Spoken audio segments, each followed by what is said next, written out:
बता दें कि होली से पहले ही केंद्रीय मंत्री चिराग पासवान ने चौकीदारों दफादारों के लिए बड़ी बात कही है और कहा है कि किसी भी कीमत पर बर्दाश्त नहीं करेंगे। होली से पहले चिराग पासवान के बयान से सियासी हलचल तेज हुई। नमस्कार, मैं हूं संजीव और आप देख रहे हैं आप तक न्यूज। अगर आप हमारे चैनल पर नए हैं तो चैनल को जरूर सब्सक्राइब कर लें। आपको बता दें केंद्रीय मंत्री चिराग पासवान ने बिहार के पटना में हाल ही में चौकीदार और दफादारों पर हुए पुलिस लाठीचार्ज के बाद चिराग पासवान ने कड़ा रुख अपना लिया है। इस खबर को विस्तृत वो पूरे विस्तार से बताने की हम कोशिश करेंगे कि आखिर इसके ऊपर केंद्रीय मंत्री चिराग पासवान का एक्शन क्या है। चिराग पासवान ने पटना में चौकीदार दफादार पर हुए लाठीचार्ज की कड़े शब्दों में निंदा की है। उन्होंने स्पष्ट किया है कि लोकतंत्र में अपनी बात रखना और प्रदर्शन करना हर किसी का अधिकार है और इस तरह की बर्बरता बर्दाश्त नहीं करेंगे।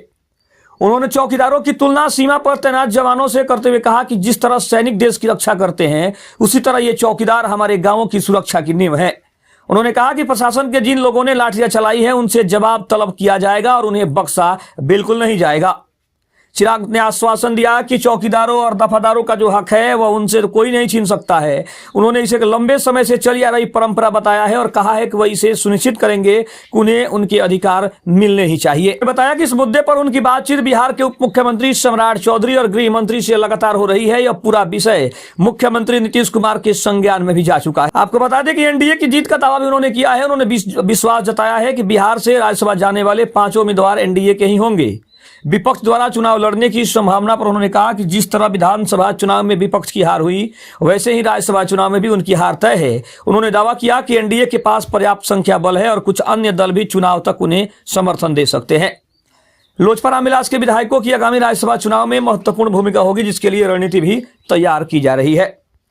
वहीं अगर बात करें तो इस खबर में कुछ और महत्वपूर्ण है। अगर देखा जाए तो चिराग पासवान ने चौकीदारों के हक की बात की है। दरअसल बिहार में चौकीदार और दफादार लंबे समय से इन मांगों को लेकर आंदोलन कर रहे हैं। अगर उनकी मांगों की बात करें तो स्वैच्छिक सेवानिवृत्ति उनकी सबसे बड़ी मांग है कि जो चौकीदार अपनी इच्छा से रिटायर होना चाहते हैं उनके स्थान पर उनके परिवार के किसी सदस्य को वो नौकरी दी जाए। वेतन विसंगति की बात करें तो कई संगठनों की मांग है कि उन्हें चतुर्थ वर्गीय कर्मचारी का पूर्ण दर्जा और उसी के अनुसार वेतनमान मिले।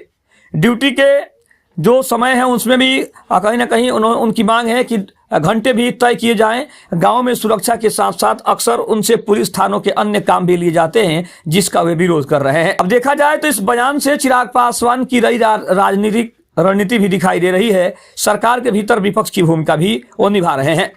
एनडीए गठबंधन का हिस्सा होने के बावजूद चिराग पासवान ने ही अपनी सरकार के प्रशासन द्वारा किए गए लाठीचार्ज पर कड़ा एतराज जताया है और यह दर्शाता है कि वह जनता के मुद्दों पर समझौता करने वाले नहीं हैं। चौकीदार और दफादार सीधे तौर पे ग्रामीण इलाकों और दलित पिछड़ा वर्ग से जुड़े होते हैं। उनकी आवाज उठाकर चिराग अपने युवा और जमीनी छवि वाले नेता की जो छवि है उसको और ज्यादा मजबूत करने की कोशिश कर रहे हैं। वही बात करें तो उन्होंने स्पष्ट कहा है कि प्रशासन के उन अधिकारियों से जवाब तलब किया जाएगा जिन्होंने शांतिपूर्ण प्रदर्शन पर बल प्रयोग किया है और ये संकेत है कि आने वाले दिनों में गृह विभाग या स्थानीय पुलिस प्रशासन को इस पर स्पष्टीकरण देना पड़ सकता है।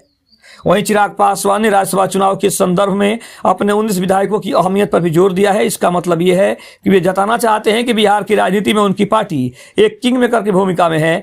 एनडीए के भीतर अपनी सीट शेयरिंग और सम्मानजनक स्थिति बनाए रखने के लिए वे इन जन मुद्दों को हथियार बना रहे हैं। अक्सर अगर देखा जाए तो अगर सरकार चौकीदार दफादारों की मांगों पर सहानुभूति विचार नहीं करती है तो चिराग पासवान इस मुद्दे को और बड़ा बना सकते हैं, क्योंकि उन्होंने स्पष्ट कहा है कि यह बर्दाश्त नहीं किया जाएगा। यह बयान एक तरह से राज्य सरकार के लिए भी संकेत है कि सहयोगी दल के रूप में वे हर फैसले से सहमत नहीं होने वाले हैं। खबर आपको कैसी लगी कमेंट में जरूर बताइएगा। तब तक के लिए धन्यवाद। जय हिंद, जय भारत।